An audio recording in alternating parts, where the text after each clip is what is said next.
Hey, Jason. Hey, how you doing, man? Oh, I'm good. I heard we had a super killer dude. That's right, Dudette this time. Actually, we're talking about mega agency owners' secrets with the Queen Dudette, Stephanie Hamilton. Are you ready? Yeah, let's get this thing going. Boom. Welcome to the Insurance Dudes, a podcast for insurance agency owners, helping us to think of different ways to optimize our business and our lives. Is that dramatic? It is dramatic. Is that good? That's dramatic. We like to see the look on the faces. I just laughed. Yeah. I did not pass. It encourages people to move off iTunes and then go also watch the video on YouTube. You should have warned me. I could have done it. Uh, Oh, that's great. no, we need to get the guest's reaction. Oh, okay. And it's usually about the same. Yeah. Yours Looking was- like, where are these crazy people at? Well, I think you naturally will gravitate towards looking at his wall and see all the... Yeah. What is all of that? It's my teenage schoolroom poster. Not Oh really. my God, you have Pee Wee Herman on your wall. Yes. Bill and Ted's, Captain EO. Is that Hulk Hogan? That is with the Ultimate Warrior. Okay, you a great. wrestling You gotta do fan? better. I'm sorry. And yes, Uh, this is my office at yeah. work, not at home. Yeah, it's back there. That's what you get to look at on mine. No, you got to do better. Come on. You got to get some posters. Wait, I can do something. Hold on. Let's see how quickly I can work. You Oh have to move fast. no, I'm under the gun here. How about that? Now he's in San Francisco. Or No, the posters are still better. space. I only have these little hands. That's all I got for There you. you go. Yeah. Stephanie, Yeah. thanks for coming on. Stephanie. Thanks, Hamilton. I'm excited. Insurance Dudette. Do Yeah. what? You're Dudette. Dudette. Oh, okay. I got it. I can be that. I'm good. We don't have many insurance dudettes, so this is great. I This can is be good. the dudette, I guess. So how's it Have you going? You're over at Eric's. You're over at Yeah, I'm Eric's. actually up here this week. Yeah, I got in at 3:30 yesterday morning, and I fly back out tonight. So do you still live in Alabama? Mhm. Yeah. Are you going to move to Ohio? No, Wow. it's So- cold. So how's that going to work? I just do everything remotely and do Zoom chats with the team. Okay. So no, I don't do cold. Nice. Well, remote. I mean, it's the future. That's right. That's right.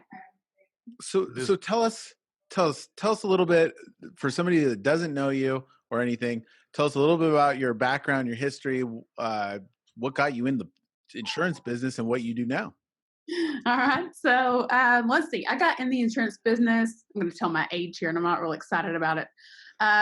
Probably about 17 years ago. And I actually started out selling life and health insurance. And yeah, one of the guys I went to high school with, he was like, "You got to try this." And I was like, okay, I'm not doing anything worthwhile now, so I might as well. And that's how I started, actually. So I started, no, right? No, just take it on a whim. It's fine. And this is where I landed. So I started out doing, just life and health, doing some group benefit enrollments and stuff like that. And then I actually went to Nationwide for a while and worked there for a little while. And it was actually going really good. But they were going more to an independent style agency. And I like the whole like exclusive type deal where you're not having to learn like 15 different agents, like 15 different products for people. So I actually went to an Allstate agency, and I stayed with him for probably a year and a half, 2 years, and then I actually bought that agency from him. And I actually was an agency owner for a little over 5 years.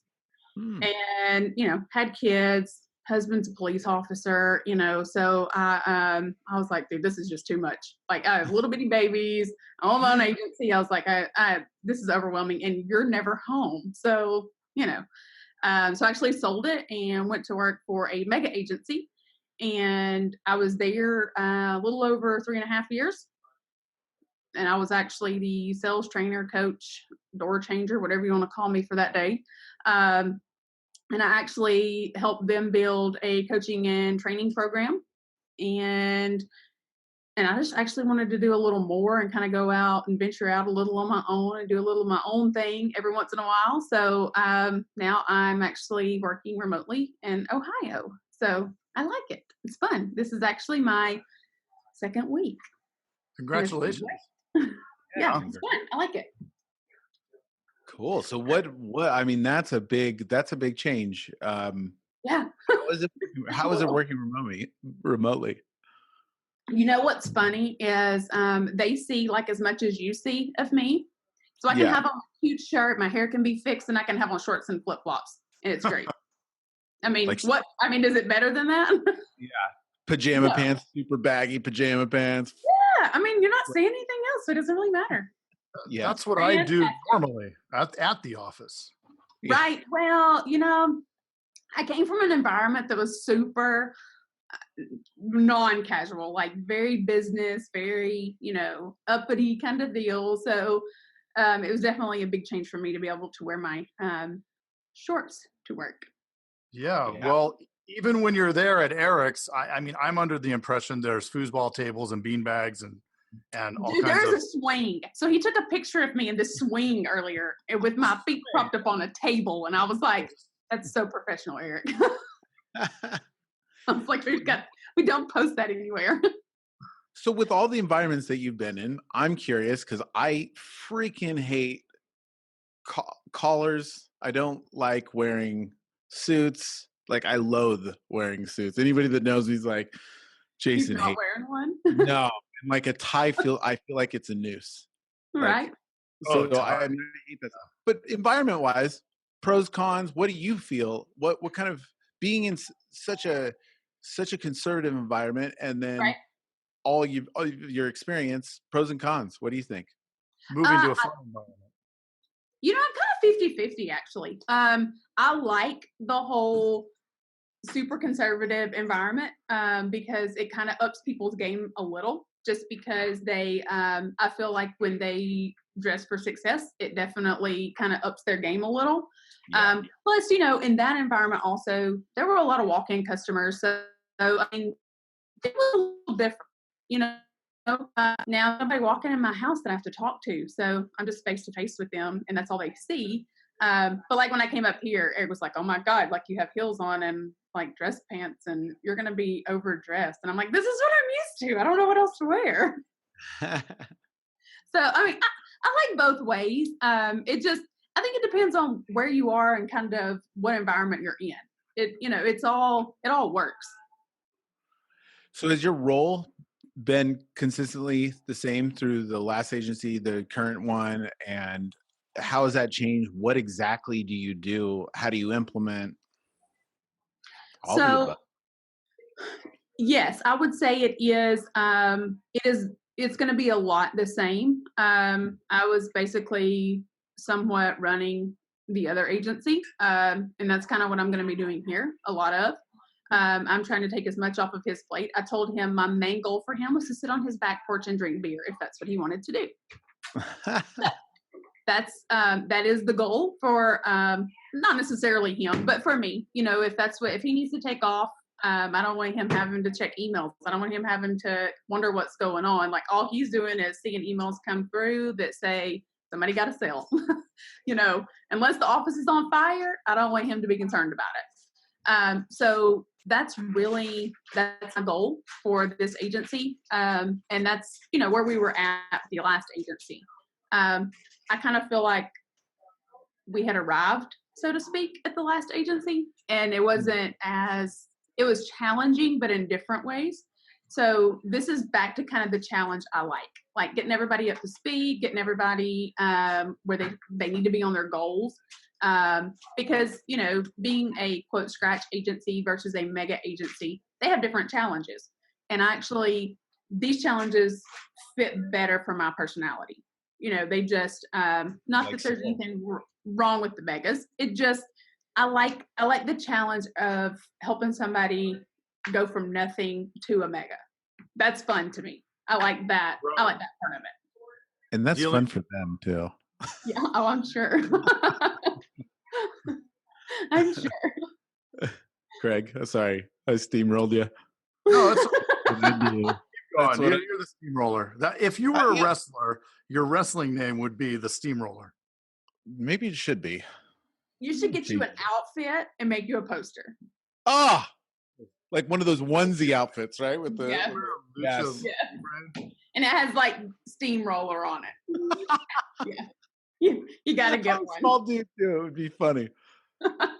Most agencies in growth mode, right? Being at the front end, being in the growth cycle of a business, where before you were at probably mature, right? It was maintain, not really grow, because when you have a book of that magnitude, all these megas, there isn't a lot of growth, right? Because we did grow a lot, but we're required to grow a lot. Right. Exactly. Yeah. So when you're is the formula different for a startup, and how to manage those people, because that's what you're doing. You're managing the people and the processes. Is it and how is it different? No, honestly, I don't think it's different. I'm using the same managing techniques, the same processes. It is on a smaller scale. So, you know, some of it I'm kind of having to hold off implementing yet because we're just not there yet. But a lot of it is the same. I mean, people managing, I think, is probably the most difficult in any agency you go to.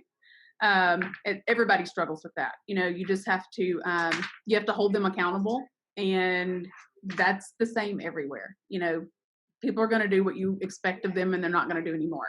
And so you just have to keep pushing and pushing and pushing until you get what you need out of them. But honestly, everybody here, and I mean, they've been here for 18 months. So me coming in as the new girl has, you know, it has not been challenging. And I was kind of expecting that. Everybody's kind of just open armed and jumped right on board. And we've, you know, we're writing more than they ever have. So I'm kind of excited about that. Talk about that. So what did you do to increase that? And what do you do to push people? So I tell them it has a lot to do with the Southern charm. We somehow have a way of doing that. I don't really know how that works. But no, I think it was more anything, you know, agency owners have a lot on their plate as far as, you know, just running the business. And they don't have a lot of time to hold people accountable because they're doing other things, trying to make this work or that work, and trying to figure out, okay, well, these leads are working, these are not working. So it's difficult on their level to try to come in there and go, okay, why are you not making phone calls? Okay, why are you not doing it this way? You know, they don't have a lot of time for that. People say all day, well, they can make time. Well, there's only so many hours in the day. So somebody like me can come in, and especially coming from where I've been and gotten the training that I have, I can just come in and take over. And they don't have to, they can just kind of relinquish that control and say, okay, look, she knows what she's doing. I don't really have to worry about it. And just kind of hands off and kind of watch it develop. We've made some, you know, I mean, even in 2 weeks, we're going to make some tweaks to things that they're doing. And I have to make tweaks to myself because I'm working with a totally different crew that's in a totally different environment than I've ever been in. Never been to Ohio. So, you know, it's just, I'm used to working with these little Southern girls that are totally different. So, I mean, even I have to make changes to myself and how I react to things and how I, you know, manage them because it's just different. But it's a lot of fun. I'm liking it so far. Nice. And to get a little bit more granular, like what is your process? Like, what are we talking about? What are some tangible daily things that we can implement from, yeah. So what does that look like? So I think the biggest thing for most people is going to be listening to phone calls. A lot of people don't do that. Now when I'm here, like yesterday and today, I'm kind of listening to them live. I'm sitting right in there with them, and they're in an open room. So I can kind of, unless they're both like in deep conversations at the same time, I can pretty much listen to every phone conversation they're having. So I can either chat them if I don't want to, walk over and go, oh my God, don't do that. I can kind of chat them and say, hey, look, try this. I mean, we just actually, I have one that she struggles a tad with closing, like right on the spot. She's just a little nervous about it. And so I'm chatting her going, close him now. And so we closed the deal. It's just, and sometimes I'll listen live to them without them knowing. I never talk to them while we're live because I don't want to make them nervous, and I don't want them to mess up what they're doing. But I'll listen, then I'll come back to them and say, hey, look, why don't you try this next time? Or let's try this. That's probably the biggest thing I do, honestly. And then everybody all day knows where we're at. So from the first policy, or before we even sell the first policy for the day, I know exactly what we need every single day. So from the first policy that's sold, we do basically a countdown all day. Okay, now we need this much more. Now we need this much more. So I'm kind of, I guess I call it in your face, but not really like aggressively in your face.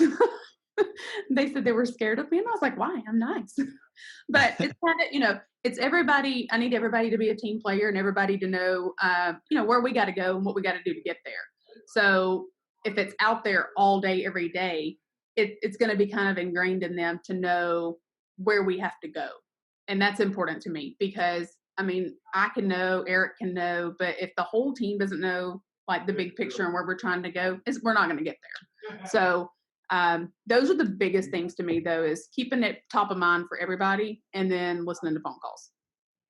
Yeah, reps or LSPs or really anywhere in life, right? If you're in sports or whatever, if there isn't somebody there to give outside perspective, it's gonna, if it starts going south, it's just gonna keep, the ship just starts to turn. So it's I think that listening to calls, replaying the calls, and then sitting down and going over those calls is the most valuable activity that you can do as either agency manager or agency owner, right? Because that's where they learn, because they're doing. Like we can watch YouTube videos about sales, we can watch all these things that are out there, but unless we actually are taking action, this is the theme of the day. You're our fourth, and every single one of these we've been talking about taking action. You're actually in there, right? Right. It's just remarkable, and I don't know that there's a question there. I'm just agreeing with the. So how did you get into that role? Was that something that you created? Was that something that was taught to you? So I guess coming from an agency owner, when I started at the old agency, I started out in sales. And so basically I had to kind of prove myself. And I kind of held myself to a different standard, I guess, because I had owned an agency, like expected more out of me they would anybody else, just because of where I'd been. So, and I knew, I can do those systems in my sleep. So anytime anybody had a question, they wouldn't go bother anybody else. They would come to me. And it kind of got to the point that I was basically training without a title. So anytime anybody new would come on, I basically would kind of show them the ropes and show them how to make everything happen. So I guess it was a mutual thing, when it came time that we were hiring a bunch of people and everybody was kind of going to need training at the same time, that there was no way I could really produce and train effectively on both sides. So my goal was to replace what I was doing. So, I needed to replace 80 items a month. That was, my average was going to run around 80 to 85. I needed to be able to replace that with, and it may take two people for a little while. I needed to be able to replace my production in order for that role to be effective. So that was probably about 6 months after I started. And I was doing that when I left. So I guess I kind of created it, but had some help along the way. Nice. That answer your question? Yeah. Okay. Why? What? So you created this. You had an awesome position. Now you're going more. What was the big drive? Because I think, okay, selfishly, I'm asking this question. So It's okay.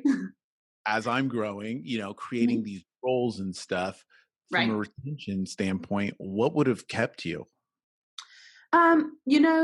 My biggest thing was, and I think everybody has their own ideas and own ways they want to do things and own, just their differences of opinion, I guess, Sure. would be a good thing. And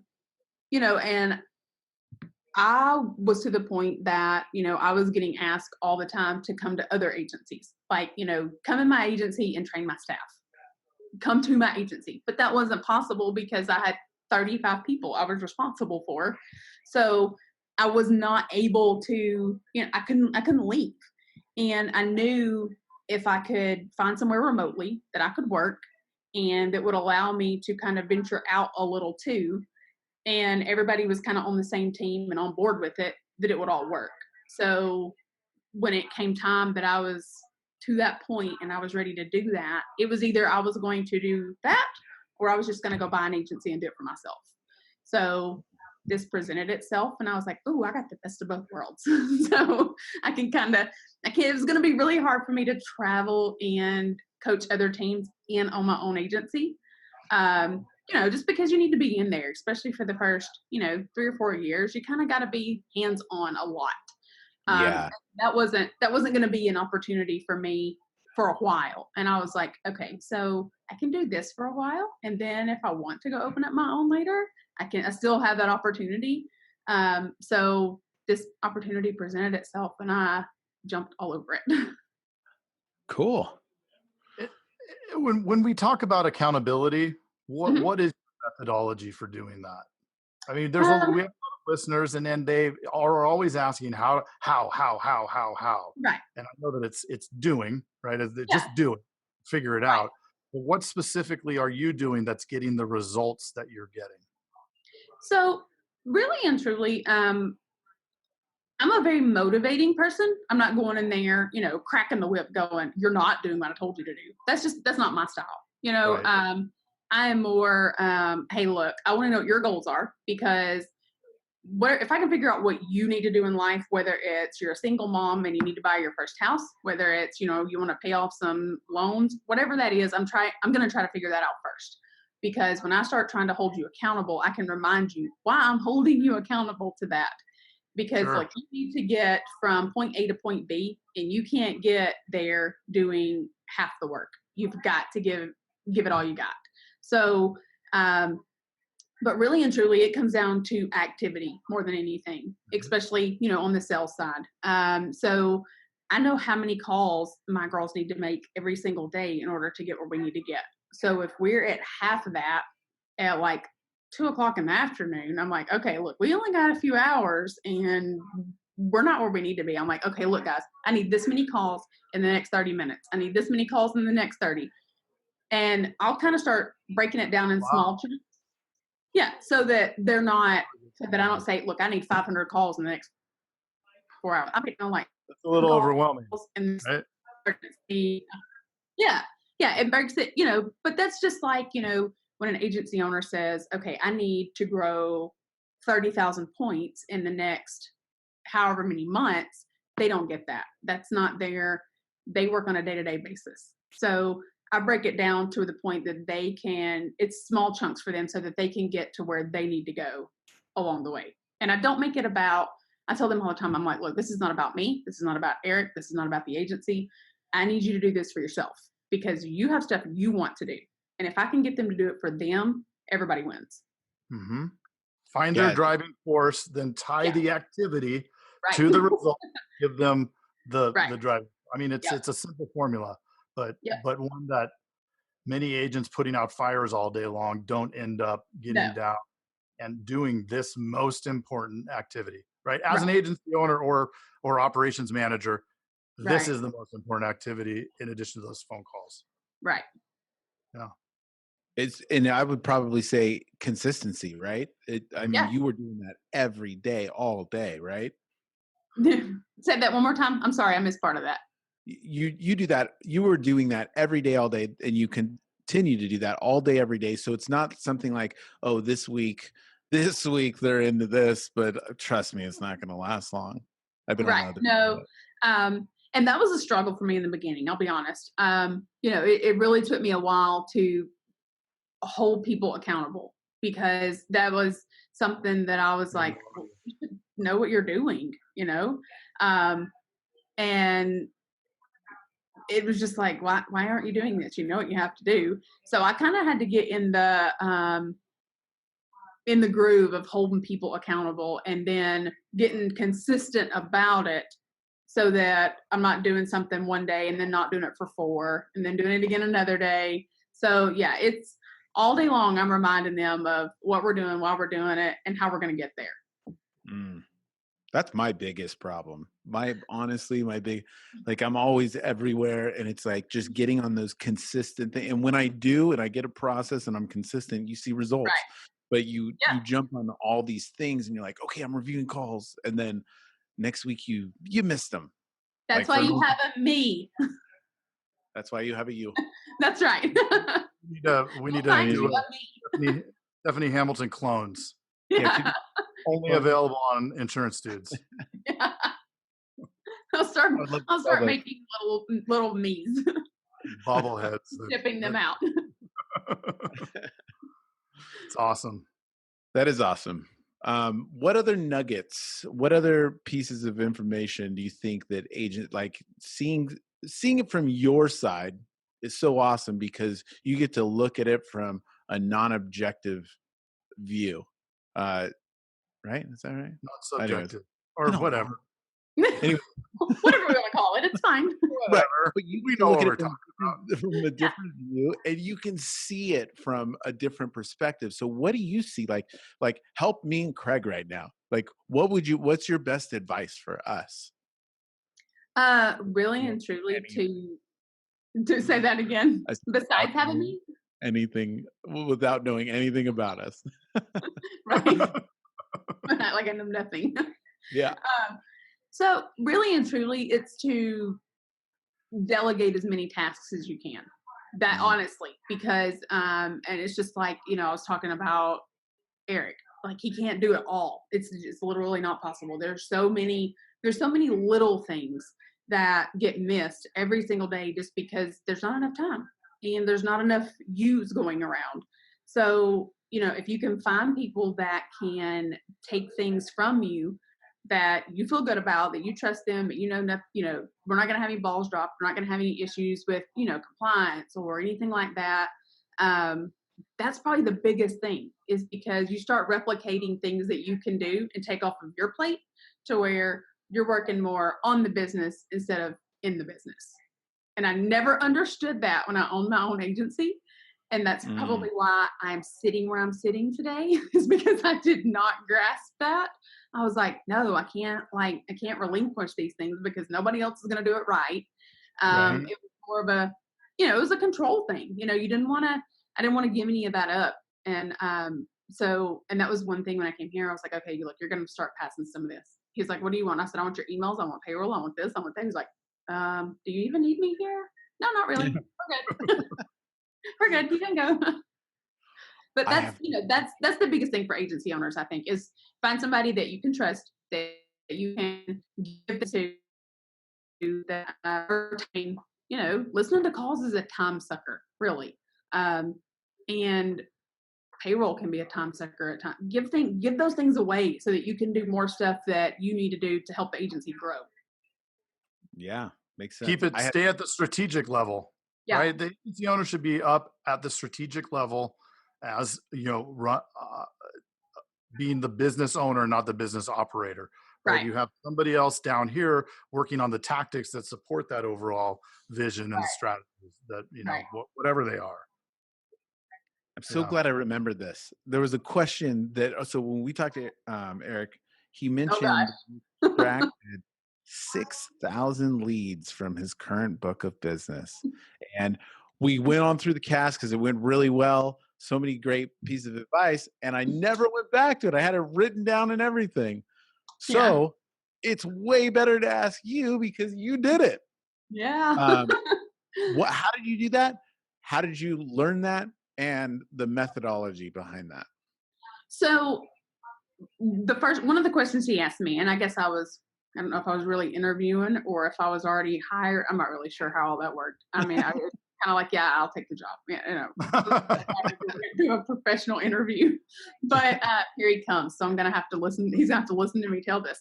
So his first question to me was like, so are you going to make me start spending an extra $10,000 to $20,000 a month on leads? And I was like, no, why would I do that? And he said, well, I don't really want to do that. I was like, we're not doing that. I was like, dude, how many win backs do you have? And he was like, what? How do I run those? And I was like, oh, dear God. I was like, how many requests do you have? I was like, I don't know. I was like, oh, okay. So I mean, that's where we started. And we ended up coming, I think by the time we narrowed it all down, we probably got anywhere from 3,000 to 4,000 getting duplicates out and, people that just junk that you don't want. But we probably ended up getting a good 3,000 to 4,000 out of there that, and we've actually written some in the last couple of weeks. So, just narrowing down processes and stuff that you can do stuff off your own book that, you don't learn in school. They don't teach you that stuff. You kind of have to figure stuff out on your own. So that stuff really helped. So just taking the time to really dissect all of those reports that we always push aside. I don't think not many, if you want to be real, like not many agencies have a great win back process or quotes. Yeah. But they work and they're free. I mean, you already got them. Why not work them? And we have the technology. I mean, you export a list, you dump it in there and it starts doing it, right? It's calling it for you. Why are you not going to call that? How easy is it? Yeah. Instead of spending $15 on each of those dials. Right. Alienating data a lot or getting mad at us.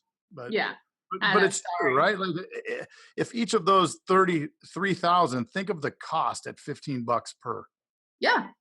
That's 45 grand in leads if I did the math right. I mean, crazy, right? Right there. And if we know from data how many times they've actually been worked, right? They probably called them 3 times at the most, right? When we know from Jason's data 20 times. Why didn't we call them 20 times? Mm-hmm. Yeah, so you just create free leads. It's great. Free leads are good leads, right? Yeah. As far as processes, do you find it more advantageous to mix those in with like an agent, the win backs, the requotes and all that stuff? Or do you find it more advantageous like, okay, now we're going to focus on win backs? No, I mix them all in. Mix them all in. And what, as far as scripts and the way you go into it, how would you approach a win back? Okay, it's super easy. You're going to laugh when I tell you this. But so when they're calling, are you going to role play with me, Jason? Sure. Okay. So like the phone's ringing and you answer. Hello? Hey, this is Stephanie. How are you today? Pretty good. Good. Hey, I am calling from Eric Brown's Allstate agency, and you used to have your policies with us. We've had a lot change since you left. Do you still live at 123 Main Street? Yeah, but you guys are way too expensive. I tried to call in and the phone, I went to voicemail. So I just ended up going to Geico. Hey, I understand. Look, I understand completely. But look, I promise you a lot's changed. It won't take me but about 15 minutes. I can have you a quote ready. And I promise you we're going to go over your coverages, make sure everything's good and that you are taken care of. Are you still driving that 2019 Range Rover? Yeah. Are you going to give me a better price than you gave me? You guys are expensive. I'm paying half as much. Hey, look, I understand price is important. It's important to everybody. But look, what's most important is what kind of coverage you have.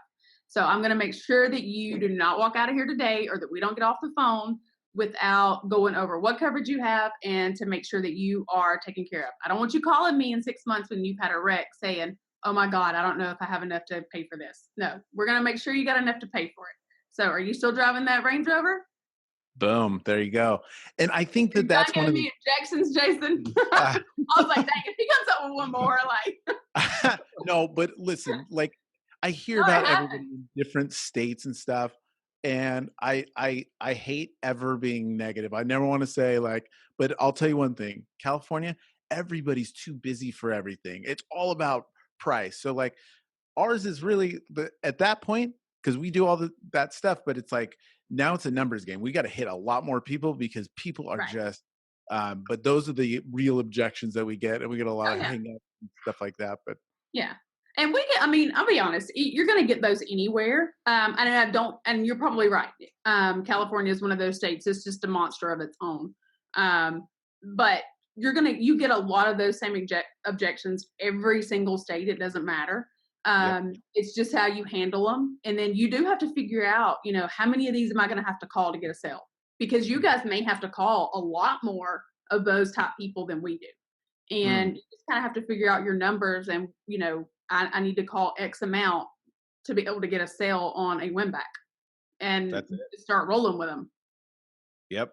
No, that's it. I mean, that's what we've like I told Craig, it's about 15 to 20 calls right now that we're getting a sale on. And, you know, our agents make like 300 calls a day, and it's a lot, but it's the way that you equal the amount of other states. So it's like, you just figure out what happen. You kind of got to figure out your own numbers and figure out, what you got to do every day to get where you want to go. But once you figure that out and you start doing it, you're going to write what you need to write.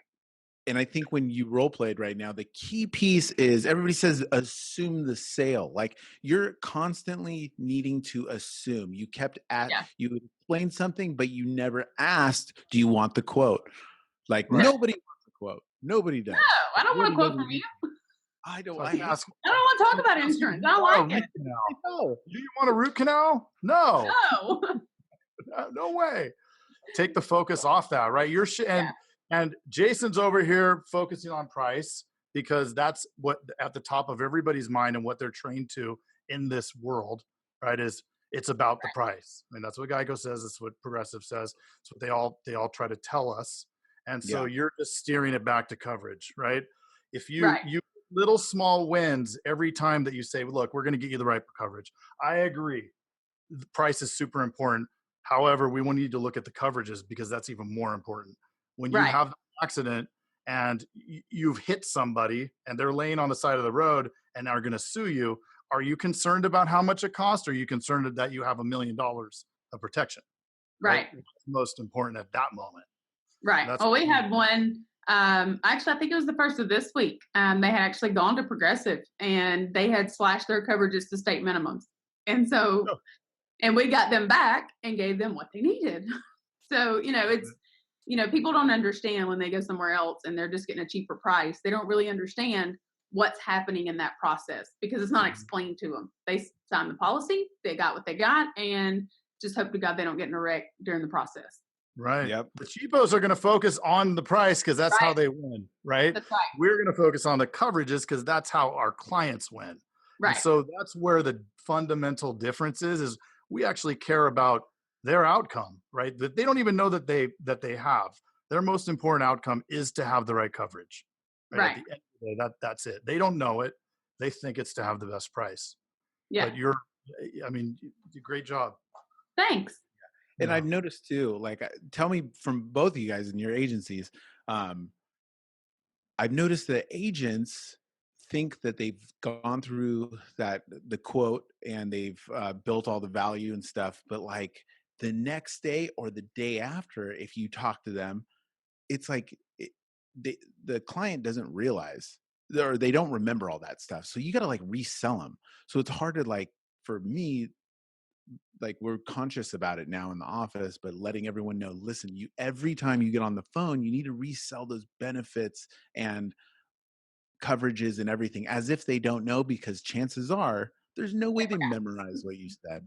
Yeah. But in the same way that Stephanie identified with the staff what the purpose is, and I think, she froze for a second, but in the same way you find out the purpose for the staff, right? You're diagnosing the staff's need. We diagnose their need, and then we're served. Like, the value doesn't matter if you serve that value and it's just some benefit, right? If Yeah. the if it truly benefits them, where it's the coverages and, here's the accident or whatever, right? You uncover, you show them. A great line we heard somewhere was, if every time you hop in your car, imagine taking all your stuff, everything you own, all your bank accounts, everything, and sticking it in your trunk, and you're driving around with everything you own in your car, because if you hit somebody, you injure them, that can be taken. Now they're thinking about that, right? So we Right. have to move them to that spot so we can give them the benefit. Otherwise, they do. You're right. They forget. Mm-hmm. Even today. Even if you give the best presentation, I still like, dude, next week when all the crap's going on, the kid was, screaming in the morning, wife's mad at the dude, and the dude answers the phone. No way he's gonna remember all the crap that I told him. Why I is mean, it always the wife's mad? Why That's can't what you I was just be thinking. mad? Why couldn't he be mad at her? Why did it have thank to be God the my other wife, way thank God my wife doesn't listen to this. around? But she's been brought up now a couple times. Several Hey. times today. We'll make We sure didn't she even get gets a fight. We're all good too. Oh, Yeah. just gosh, my foot's again. Yeah. How many times is that today? Like 3 or 4, probably. It's fine. Probably, yeah. I'm It's just fine.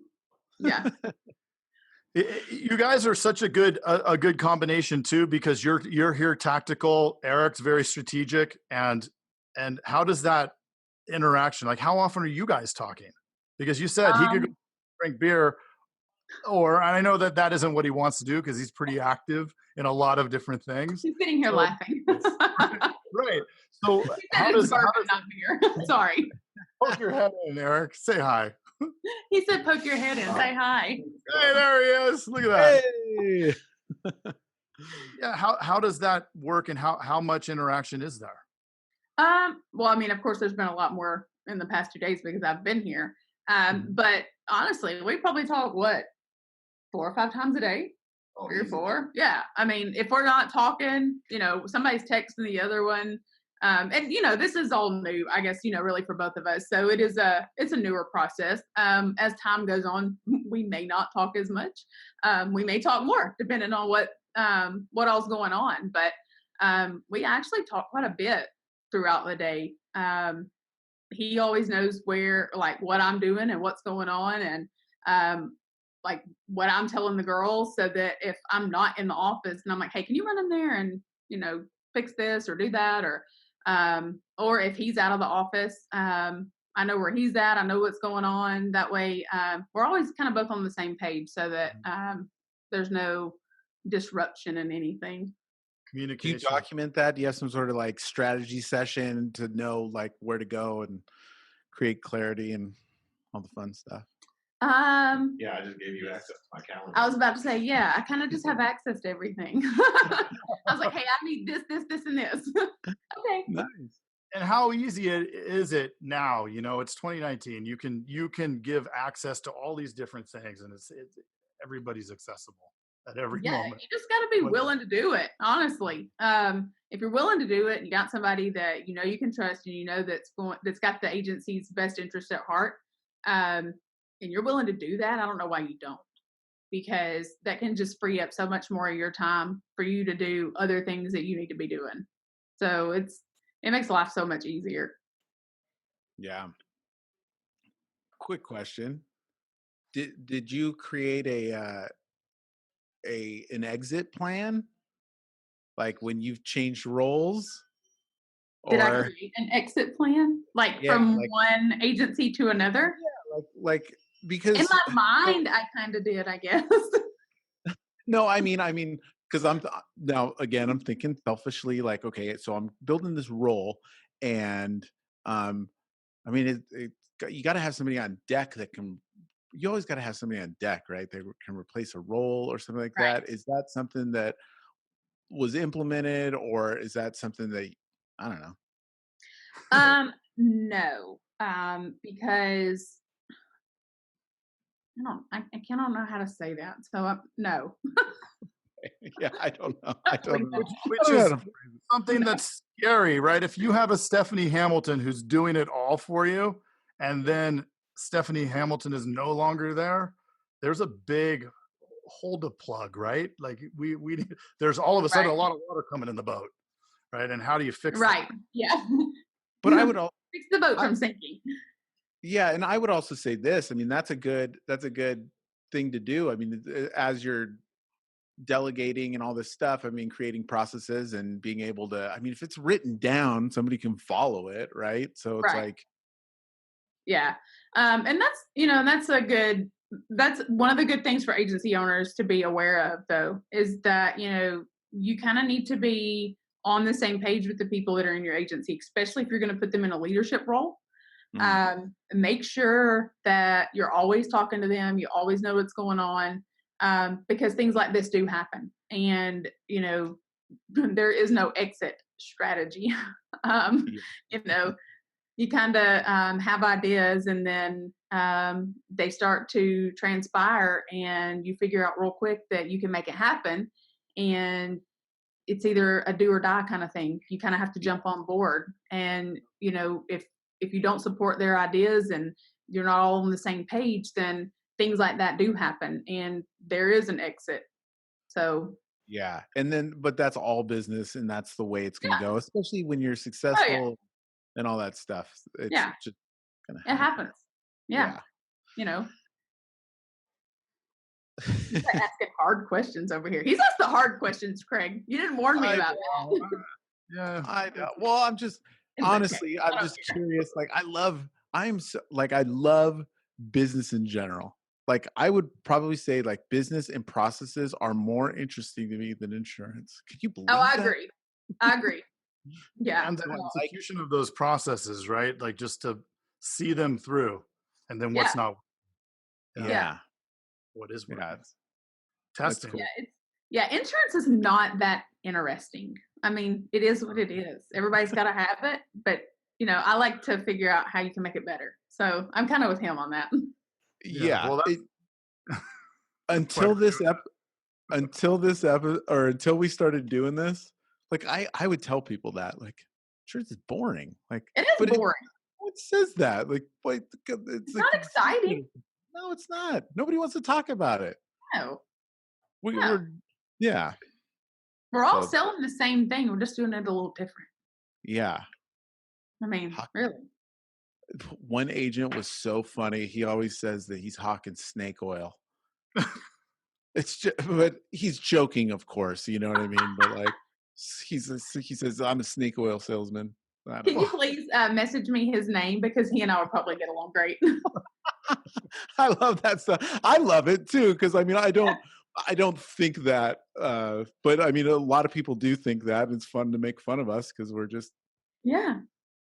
doing the same thing. Yeah. Well, awesome. Anything that you could think of that we should have asked that we missed? No, I think Jason covered it all. Oh, it's all Jason, huh? I was about to go, oh Lord, my seat's getting like I'm about to start rocking back and forth. I'm gonna ask next. When he gets tired, he just gets real, he's out here. Just I'm gonna request a list of questions next time and go, I need these prior to the Dudette conversation, okay? Oh. Well, thank you, Stephanie Hamilton, for one of the few insurance Dudettes. Dudettes. Yep. Dudette. You're now the Queen Dudette right now. I'll take that title. I'm gonna make Eric have me a sign made that says that. We were trying to figure out what to call you. Yeah, they were trying to figure out my title, so I'll take that. Yeah, I'm gonna have that in my email signature. We got to get you a caricature. Yeah, I need one of those. Work on that. Thank you, Stephanie. Appreciate your time. Thanks, guys. It was fun. Yeah, appreciate you. Thanks, we will see you on the next one. All right, bye-bye. Bye. Your Insurance Dudes podcast is sponsored by Agency Vault, an industry leader in agency coaching, hiring and retaining top talent, and sales training with the 7-step trusted advisor sales framework. Are you up for the challenge?